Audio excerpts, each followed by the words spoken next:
Chapter. All of this exists even now. I will tell you about creating, Vladimir, and then each person will be able to answer his own questions himself. Please, Vladimir, listen and write about the Creator's great creation. Listen and try to let your soul understand the aspirations of the divine dream. Anastasia uttered these sentences and fell silent, distraught. She looked at me and said nothing. She was probably upset because she sensed or saw on my face my distrust of what she might say about creation and God. Why shouldn't doubt arise in me or other people, actually? The ardent recluse can dream up all sorts of things. She has no historical proof. If anyone can speak persuasively about the past, it is historians or archaeologists. The Bible and the books of other confessions speak of God, many different books. For some reason, though, they speak of God in different ways. Isn't that because no one has conclusive proof? There is proof, Vladimir. Anastasia suddenly uttered confidently and agitatedly in response to my mute question. Where is it? All the proof, all the universal truths, are preserved in each human soul in perpetuity. Inaccuracies and lies cannot live long. The soul rejects them. This is why they have thrown so many different treaties at man. Lies require newer and newer guises. This is why humanity so frequently changes its social order. It is trying to find in it the lost truth. Meanwhile, it has been moving further and further away from it. But who has proven, and how, that each person holds the truth inside, in his soul or somewhere else in man? And if it is there, then why is it hidden? On the contrary, it strives to appear before each gaze every day. Eternal life is all around us. Life's eternity is created by the truth. Anastasia quickly pressed her hands to the ground, ran her palms across the grass, and held them out to me. Look, Vladimir, maybe they will drive out your doubts. I looked, and lying on her outstretched palms, I saw grass seeds, a small cedar nut, and some bug crawling. What does all this mean? The nut, for instance. Look, Vladimir, the seed is so tiny, but if you plant it in the ground, a magnificent cedar grows up, not an oak, not a maple, not a rose, only a cedar. The cedar gives birth to another seed like it, and it will have in it, like the very first one, all the information of the primary sources. And if millions of years ago or in the future this kind of seed were to touch the earth, then only a cedar would sprout from the earth. The Creator has placed in it, in each seed of God's perfect creations, all the information in full. Millions of years pass, but they cannot erase the Creator's information.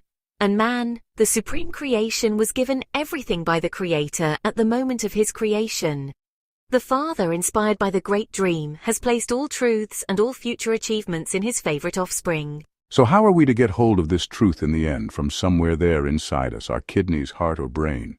Our feelings. Try to determine the truth with your feelings. Trust them. Free yourself from mercantile postulates. All right then. If you know something, speak up. Maybe someone will be able to understand you through their feelings. Well, what is God? Could scientists portray him using some scientific formula? Scientific formula? It would stretch around the world more than once. When it ended, a new would be born. God is no less than what can be born in thought. He is firmament and vacuum and what cannot be seen.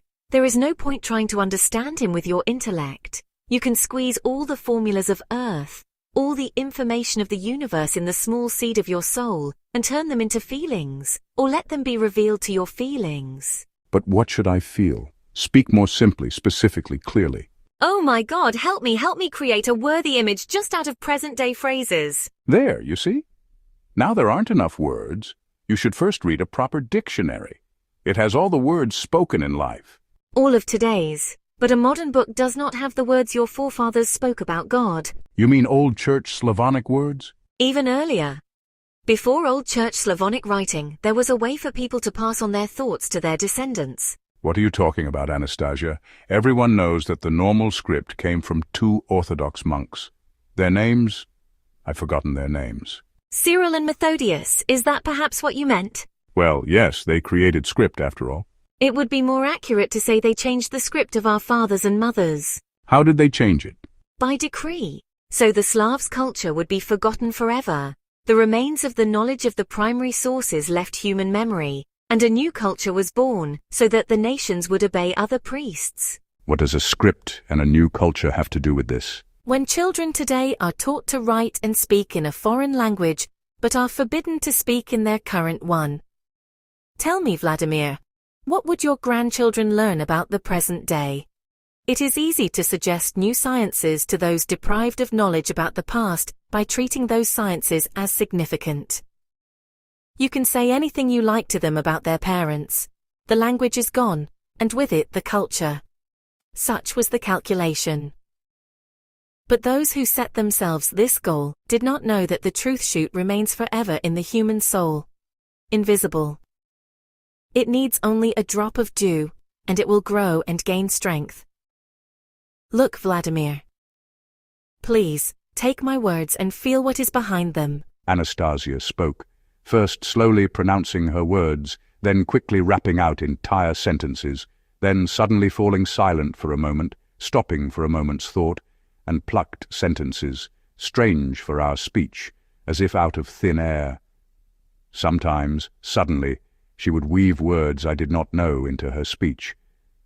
But each time she used words unclear in meaning, as if catching herself, she changed them for the correct or more comprehensible words. She was trying to prove something, saying to God, Everyone knows that man is the likeness and image of God, but in what way? Where are God's characteristic features in you? Have you ever given that any thought? Well, no, I never had occasion to. Why don't you tell me about them?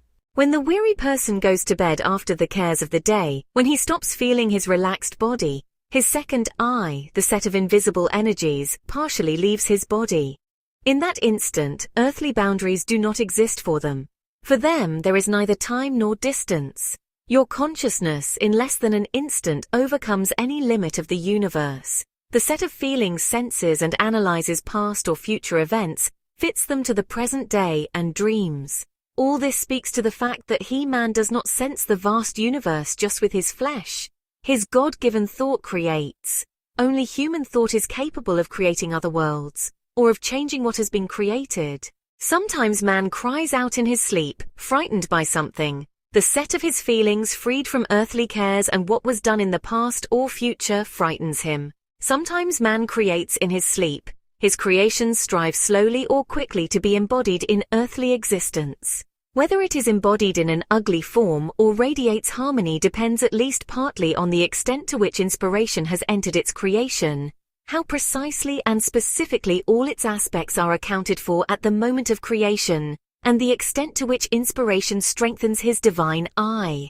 In the entire universe, creation is intrinsic only to God alone and to the Son of God. God's thought serves as the origin of everything. His dream is turned into living matter. Human thought, man's dream, first precedes human actions. All people on earth have equal opportunities to create. However, people use their opportunities differently. Man has been presented with complete freedom in this as well. There is freedom. Now tell me, Vladimir, what kinds of dreams God's children are dreaming today? You, for example, your friends and acquaintances. What do they use their creative dreaming for? What do you use it for? Me? Well, what do you mean, what for? Like everyone, I strove to make as much money as I could so as to have a firm footing in life. I acquired a car, more than one, actually. Lots of other things necessary for life, too. Decent furniture, for example. And that is all? That is all you use your creative, God-intrinsic dream for? That's what everyone uses it for. For what? For money. How can we do without it? To wear decent clothing, for instance, to eat a little better, to buy things, to have a drink. All this is clear. And you're saying for what? To eat. To drink.